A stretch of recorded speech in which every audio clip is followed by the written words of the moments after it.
राधे बंधु, आपका स्वागत है मेरे चैनल धर्म और ज्ञान में।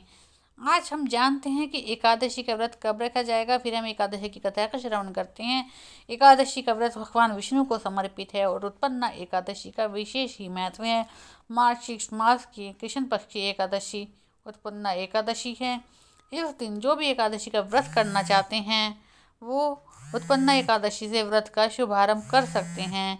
एकादशी व्रत का विशेष ही महत्व है क्योंकि पापों का शमन करने वाली एकादशी होती है। एकादशी का व्रत करने से हमारे पाप जल के भस्म हो जाते हैं। उत्पन्ना एकादशी का समय 8 दिसंबर को 5:06 से आरंभ होगा और जो 9 दिसंबर को 6:31 पर समाप्त होगी।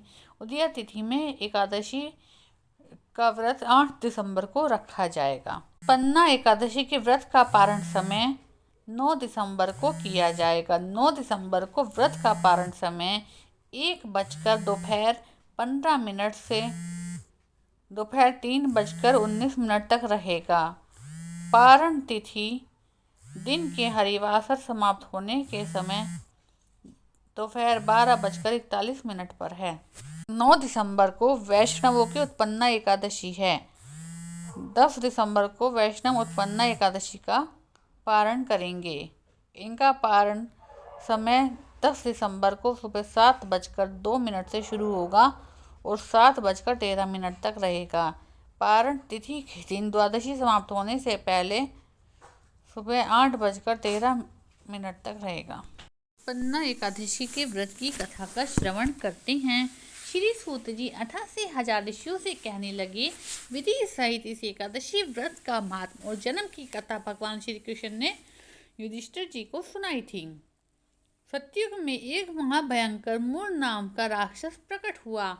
उसने अपनी शक्तियों से देवताओं को विजय किया और उसे अमरपुरी से नीचे गिरा दिया।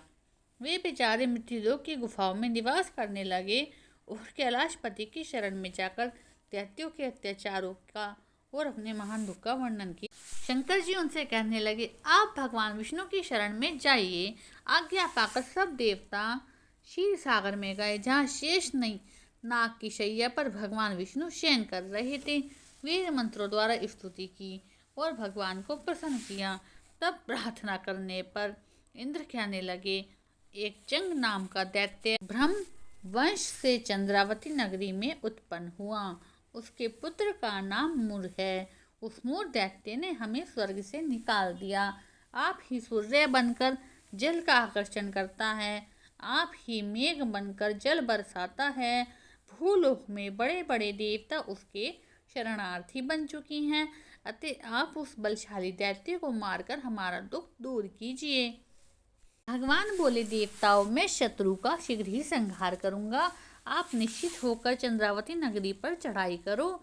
मैं तुम्हारी सहायता करने पीछे से आऊँगा। आज्ञा मानकर देवता लोग वहाँ से आ गए और जहाँ पर युद्ध भूमि में मूर दैत्य गरज रहा था वहाँ पहुँचे।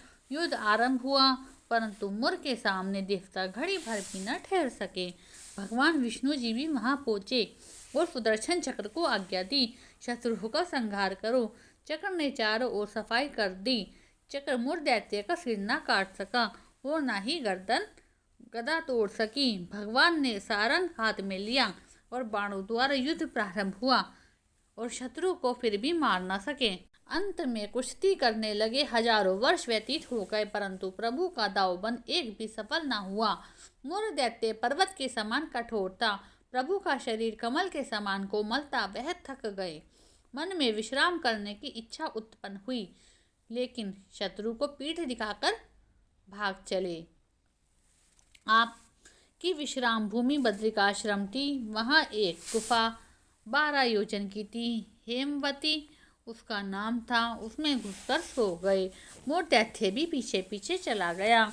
सोते हुए शत्रु को मारने के लिए तैयार हो गया। उस समय एक सुंदर कन्या प्रभु के शरीर से उत्पन्न हुई, जिसके हाथ में दिव्यास्त्र था। उसने मूर के अस्त्र शस्त्रों को टुकड़े टुकड़े कर दिया और रथ भी तोड़ दिया। फिर उस शूरवीर ने पीठ ना दिखाई। कुश्ती करने को कन्या के समीप आया। कन्या ने धक्का मारकर गिरा दिया और कहा, यह मल्ल युद्ध का फल है। जब उठा तो उसका सिर कट गया और कहा कि यह हठयोग का फल है। अब मुर की सेना पाताललोक को भाग गई।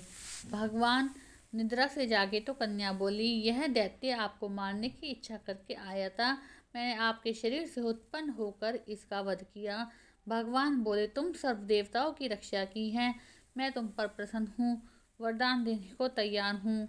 जो कुछ इच्छा हो वो मुझसे मांग लो।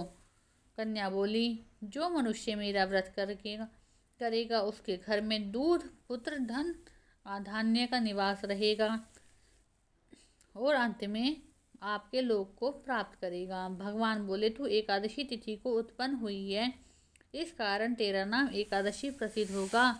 जो मनुष्य भक्ति से तेरा व्रत करेंगे उनको सब तीर्थों का स्नान का फल मिलेगा, अर्थात मन शुद्ध हो जाएगा, अंत में परम धाम को प्राप्त होंगी। घोर पापों से उद्धार करने वाला तेरा व्रत करेगा तो वो भगवान की शरण में जाएगा और भगवान में अंतर्ध्यान हो जाएगा। पतित पावनी विश्व तारिणी का जन्म मार्गशीर्ष मास के कृष्ण पक्ष की एकादशी को हुआ।